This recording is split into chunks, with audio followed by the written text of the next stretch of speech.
Urfan kenî nivîsiye Kûçik û pasaport.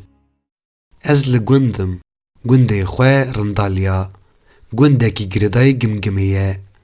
Ez ji xwişka xwe di eydiyê de ji bo zêreta gorên dê û bav û xizmên xwe em hatin welat. Xwişka min li Londonê, ez jî ji Stenbolê têm. Ez mêvanê mixtarim. Şev e. Hewa sar e. Sobe pê ketiye. Li derve ewta kûçikan e.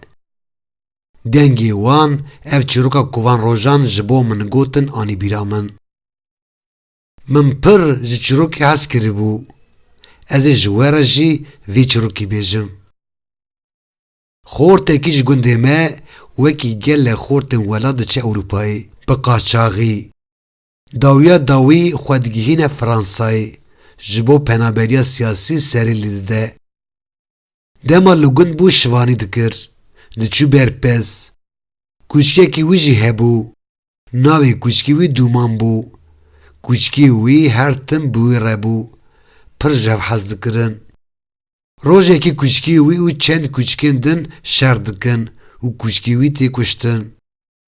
Ew jî fotoğrafên kûçikê xwe dikişîne. û ew fotoğraf her di telefona wî de dimîne. Di telefona wî de gelek fotoğrafên din ên ku li serê çiya di nav pezan de bi pez ji kûçikê xwe re kişandî jî hebûne. Piştê serlêdana siyasî dema roja îfada wî tê pir bi heyecan e. Lewra dizane ku her tişt girêdayî îfadeyê ye. Ji bo îfadeyê di serê xwe de çîrokeke çê dike.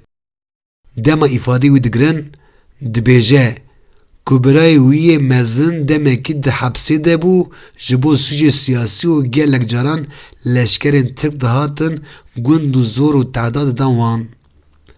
Carekî jî dema ew li ber pez bûye, esker rastî wî tê û dîsa wî rihesiz dikin û du re jî li kûçikê wî dixin û dawiya dawî de ji kûçikê wî dikujin. û ew fotoğrafên ku di telefona wî de hebûne nîşanê wan dide.